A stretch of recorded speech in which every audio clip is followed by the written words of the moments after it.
au 19e est une présentation de vos concessionnaires BMW du Québec. BMW, le plaisir de conduire. En collaboration avec Via Rail Canada, la façon humaine de voyager, et Desjardins, fier présentateur du championnat de Montréal.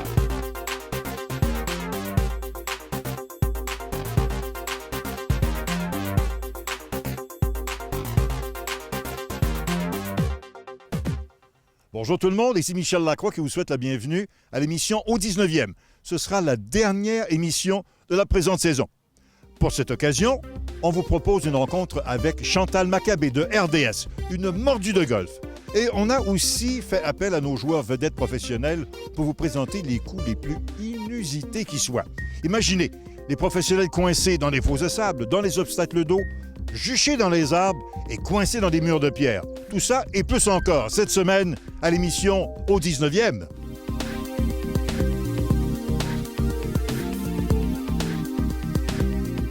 Le golf, j'ai commencé sur le tard à jouer au golf, j'avais 19 ans.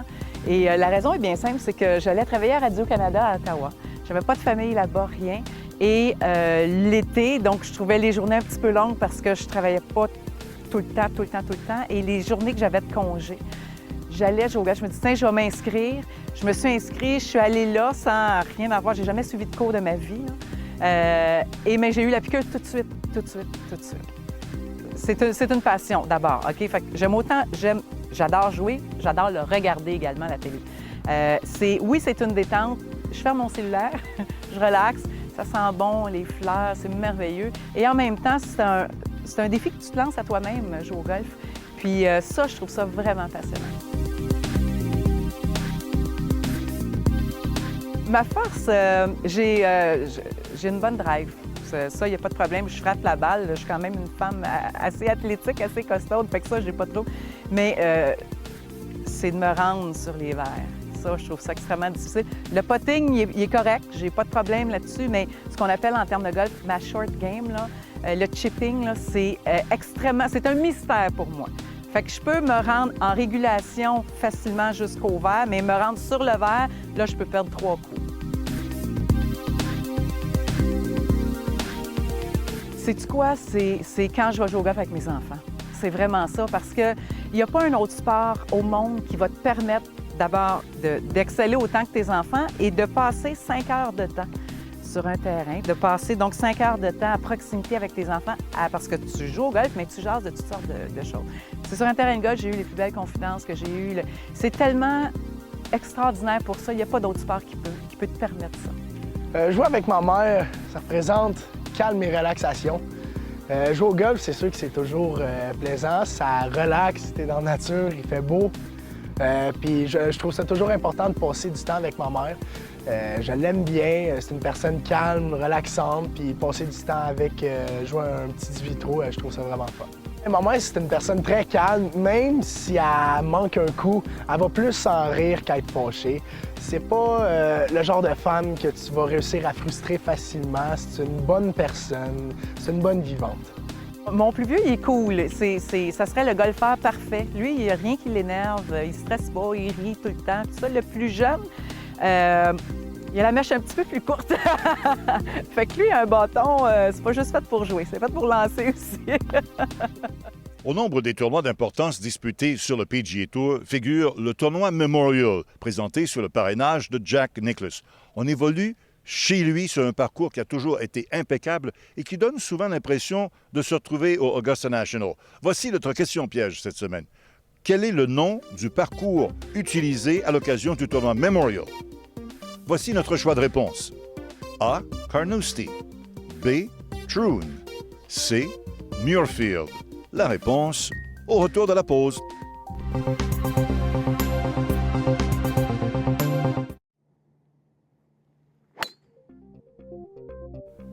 Je vous rappelle notre question. Quel est le nom du parcours utilisé pour la présentation du tournoi Memorial? La réponse, Muirfield Village. Jack Nicklaus a donné le nom à ce parcours de golf en l'honneur du parcours de Muirfield, là où il a remporté sa première victoire à l'Omnium britannique en 1962. Muirfield, en Écosse, va d'ailleurs accueillir cette année l'Omnium britannique. Muirfield Village, on y présentera à la fois le tournoi Memorial et aussi la Coupe des présidents. Une des règles de base du golf est de jouer la balle là où elle repose, peu importe les circonstances, sinon le golfeur est près d'une pénalité. Il faut donc souvent faire bien des sacrifices pour éviter de perdre un coup. Je vous invite à surveiller ces images. Qui ne se souvient pas de ce coup du jeune Sergio Garcia lors du championnat de la PGA en 1999 au Medina Country Club? Depuis, l'arbre a été abattu à cause de maladies. Pas nécessairement facile de frapper la balle alors qu'elle repose au sol, alors imaginez le défi lorsqu'elle est accrochée à un arbuste. Ce qui n'a pas empêché Ernie Els d'inscrire la normale sur ce trou lors de l'Omnium britannique.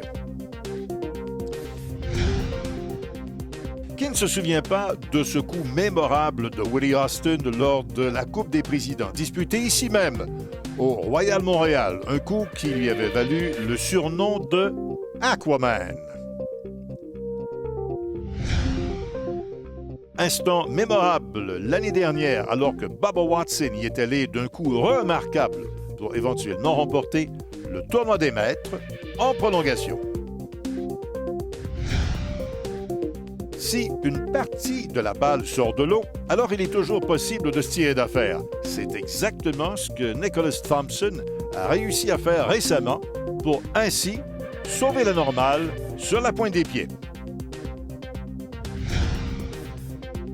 Tous les moyens sont bons pour envoyer sa balle au fond de la coupe. On dit souvent ce n'est pas comment, mais combien. Parlez-en à James Kingston qui a réussi l'exploit au championnat Dunhill sur le circuit européen.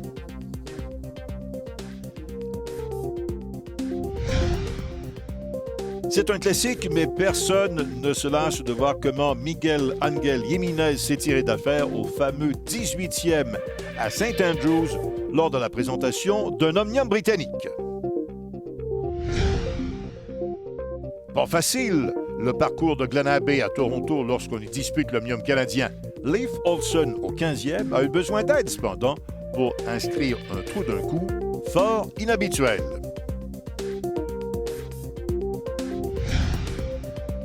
Alors qu'on pense que tout est perdu, on y va du coup de la dernière chance et dans le cas de Bill Haas en 2011, cela s'est avéré profitable sur le dernier trou du championnat du circuit. Il a gagné le tournoi et aussi la Coupe FedEx assortie d'une bourse de 10 millions de dollars. Enfin, on a l'impression que les gauchers se surpassent dans les moments difficiles au tournoi des maîtres.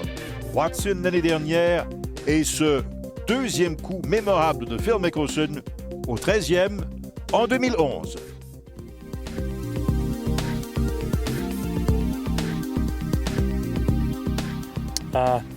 I'd say probably Pebble Beach is so tough. That course is just, every course you play there is tough, but Pebble's extra tough. You know, LA is a very, Riviera is a very tough golf course. You play it, it doesn't seem that hard when you play it, and then all of a sudden you get done through 72 holes and you're shooting over par and you're wondering what's happening. So I think it's one of the toughest ones year in, year out is LA. It's probably Las Colinas in Dallas. I can't figure that place out for the life of me. I always seem to make the cut or make it right on the number, so it's always a frustrating week. Bay Hill usually plays pretty tough. Doral. Usually depends on, sometimes can depend on some of the course setup and the weather and the conditions we have that week, but Blue Monster and Bay Hill usually put up a good fight. Cette chronique équipement est une présentation de Golf Town. Lancez votre meilleure saison à vie. Pour la dernière chronique équipement, on ne veut pas se souhaiter du malheur côté météo, Pierre, mais on va parler des articles de pluie, les indispensables pour être sûr d'être paré à toute éventualité. On commence avec un classique, les gants de pluie. Pour tous ceux et celles qui n'ont pas peur d'être mouillés, il existe des gants fabriqués à partir de microfibres qui adhèrent à l'eau. Bien souvent, le revers du gant possède un matériel qui laisse passer l'air pour maximiser le confort. Et en plus, c'est pas très cher et on les adore surtout quand ils sont dans notre sac, quand ils commencent à mouiller. Maintenant, on a des serviettes.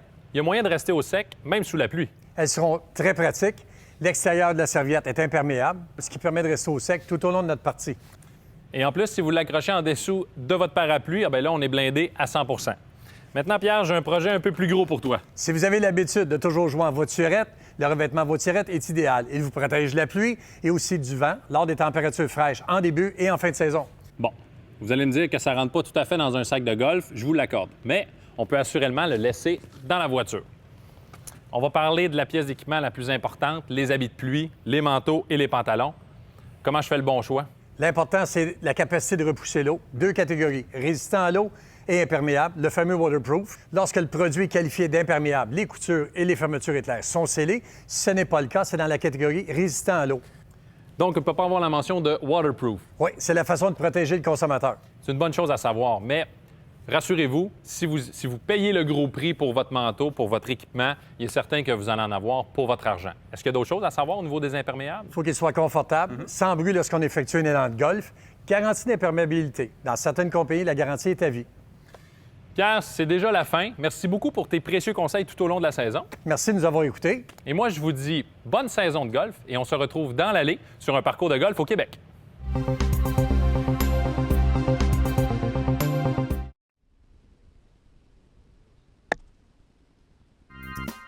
Suivez la règle. Une présentation de Desjardins, fier présentateur du championnat de Montréal. JS, je pense que je vais prendre balle injouable. C'est quoi mes options? Bien, balle injouable, tu as 3 options avec un allègement coup avec pénalité. Tu as 2 longueurs de bâton sans te rapprocher du trou. Dans ce cas-ci, tu dois rester dans la fosse de sable. Tu peux reculer en ligne avec le fanion, autant que tu veux, mais dans ce cas-ci, tu es limité à la fosse de sable. Si tu avais été à l'extérieur de la fosse, tu aurais pu reculer autant que tu veux, à l'extérieur d'un obstacle, ou retourner à ton point original. Dans ce cas-ci, parce qu'il y a bien des golfeurs, fais attention, il y a bien des golfeurs qui pensent que à prendre un allègement avec pénalité, tu te sors de l'embarras automatiquement. C'est pas garanti. Moi, je l'essaierais de la jouer là. Ouais, t'as bien raison. Au lieu de viser vers le drapeau, je pense que je vais m'en aller un petit peu plus de côté, puis je vais essayer de faire de mon mieux. Tu as déjà sauvé des peurs bien plus compliquées que ça. Ouais, je le sais.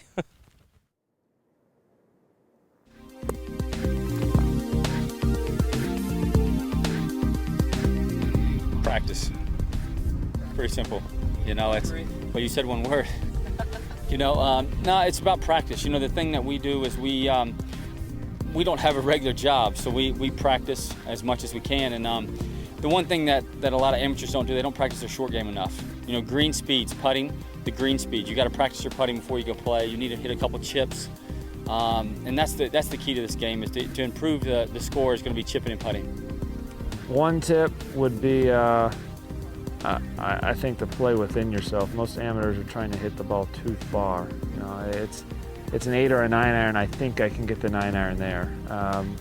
You know, a professional golfer is out there saying it's an 8 or a 9 iron. Which one can I get closest to the pin? It's not about how little club you can hit or how hard you can hit the ball. It's more about which club is going to give me the best percentage to hit a good golf shot. And most amateurs aren't aware of how far they hit the ball.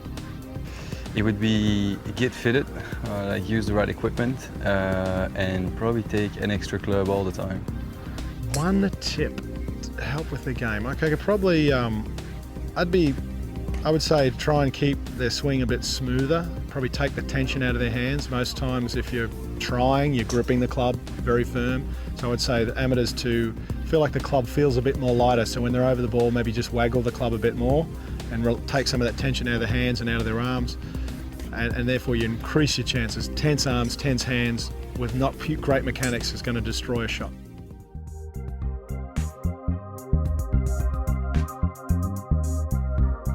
Définitivement. Je crois que c'est une vieille règle qui doit changer parce que les cadets probablement ont le droit. Puis je le sais que l'été au Texas, quand il fait 40 et plus avec l'humidité, il faut permettre de jouer avec des Bermudas, absolument. Non, moi, encore une fois, je suis assez puriste pour vous dire que je préfère voir Tim Aaron puis Duffy Waldorf en pantalon beige, même s'ils sont mouillés en plein mois de juillet, je trouve que ça convient mieux. Comme ancien cadet du Tour, nous, on avait le droit de porter des Bermudas, mais on était le cadet. Je pense que l'image première, au niveau télévisuel, c'est le professionnel, puis d'avoir un pantalon, ça donne une image plus propre de notre sport. Pourquoi pas? Il y en a qui ont les belles jambes. Alors à ce moment-là, donc, moi je pense que ça devrait être un libre choix là-dessus. Écoutez, on regarde la tenue vestimentaire des dames et on a vu ça progresser au fil des ans et donc je pense qu'au niveau des hommes, il pourrait y avoir certains ajustements là-dessus. Je pense pas que ça offusquerait grand monde. Absolument pas. C'est un classique. Je crois que les professionnels devraient porter un pantalon. Comme je m'imagine très mal de voir mon médecin m'arriver avec une chemise hawaïenne puis des shorts. Ben oui. Ben oui, je crois que on devrait voir ça, d'après moi, d'ici quelques années.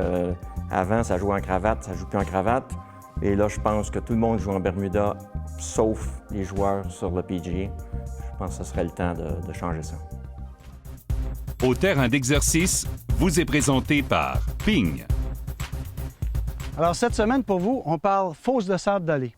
Ce coup qui peut paraître assez intimidant pour la plupart des amateurs ne l'est pas vraiment. La raison est fort simple, c'est que les gens ont beaucoup de difficultés à faire la distinction entre la fosse d'allée et la fosse de sable que l'on retrouve en bordure du verre. Ce sont deux coups qui se jouent de façon différente et avec un bâton différent. Laissez-moi vous donner les points importants pour avoir plus de réussite dans vos coups. Premièrement, la position. Le poids devrait être réparti comme suit. 60 % sur ma jambe avant, 40 % sur ma jambe arrière et, bien important, la tête derrière la balle pour que je m'assure d'avoir un contact direct avec la balle, de sorte que la balle va lever plus rapidement pour sortir de la fosse. Dernière chose, les pieds dans le sable, pas besoin de les ancrer comme on fait dans une fosse de sable en bordure du verre. Il s'agit de rester au même niveau. Comme ça, on s'assure encore une fois d'arriver sur la balle plus directement. Maintenant, la chose importante ou la plus importante, le choix du bâton.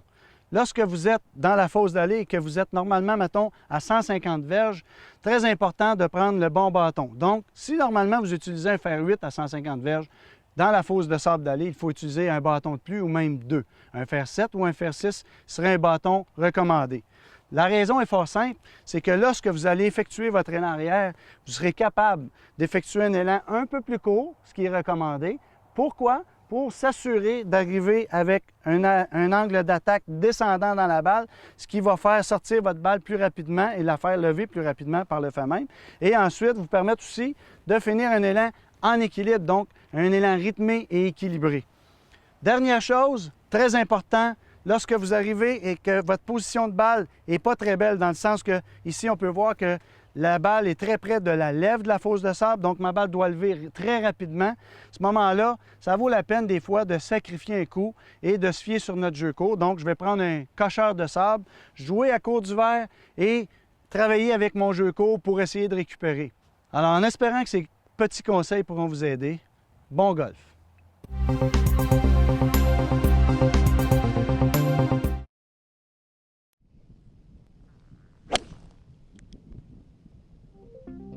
Au pied du Mont-Saint-Hilaire se trouve l'un des premiers terrains de golf à avoir démocratisé ce sport au Québec. Le golf domaine de Rouville a toujours favorisé l'accès au grand public, ce qui en fait l'endroit chaleureux et accueillant que nous visitons aujourd'hui.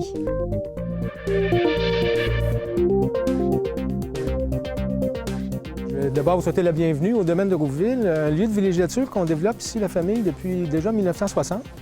Mon père, Maurice Robillard, était architecte et puis les terres ont été acquises au fil du temps.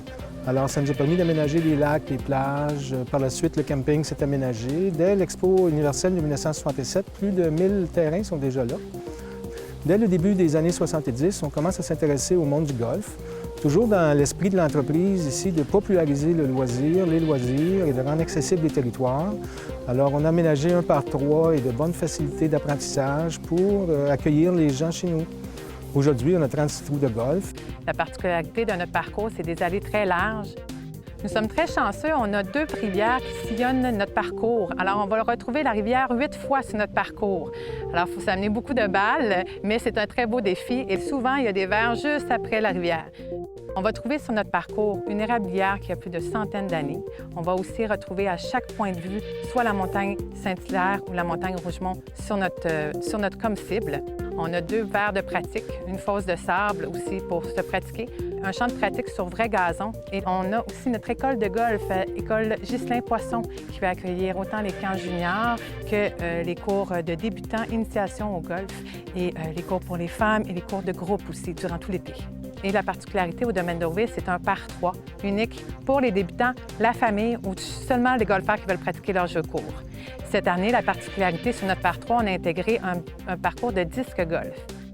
Comme le golf, on va atteindre la cible qui est un panier, qui sont à côté des verres, et on doit partir à peu près des mêmes départs que les golfeurs. On a 3 disques, soit un disque de départ, d'approche et de précision, et on doit atteindre la cible qui est un panier en 3 temps. On a la chance d'avoir notre chef Philippe Tremble qui travaille avec nous depuis plusieurs années. Il offre des formules de tout genre. On peut avoir jusqu'au banquet, au barbecue, on peut recevoir des mariages, évidemment des tournois, et on a une grande facilité ici pour recevoir des événements d'envergure. Comme par exemple, on va recevoir le championnat provincial de disque golf au mois de septembre. Alors, on vous invite en grand nombre à venir au domaine de Rouville, que ce soit pour débuter au golf, pour avoir un défi important à traverser nos rivières, ou encore pour essayer le disque golf. On vous invite en grand nombre cet été. Comme vous pouvez le constater, le golf Domaine de Rouville, c'est une histoire de famille.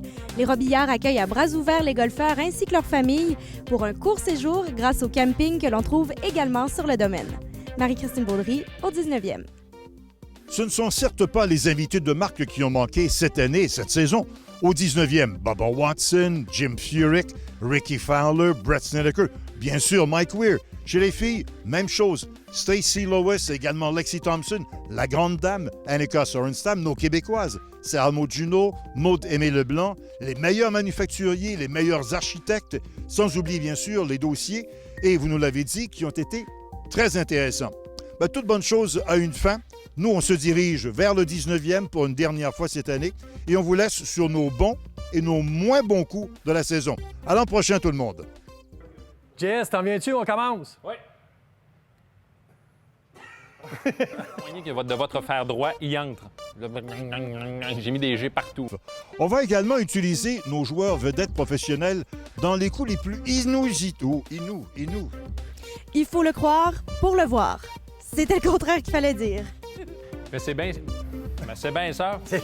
Faut dire des beaux mots. Non, oui. Il est moins maniable. Il est moins maniable que les fers corchés. Les fers forgés. Et je suis certain que vous allez retrouver les quelques verges à exagérer. Le but étant toujours de demeurer toujours sur la jambe d'en avant. J'ai dit toujours 3 fois. Souvent difficile de voir dès le départ dans quelle direction elle se dirige. Alors Claude, j'ai placé 2 balles dans le milieu de l'allée pour bien démontrer. Dans le milieu de l'allée.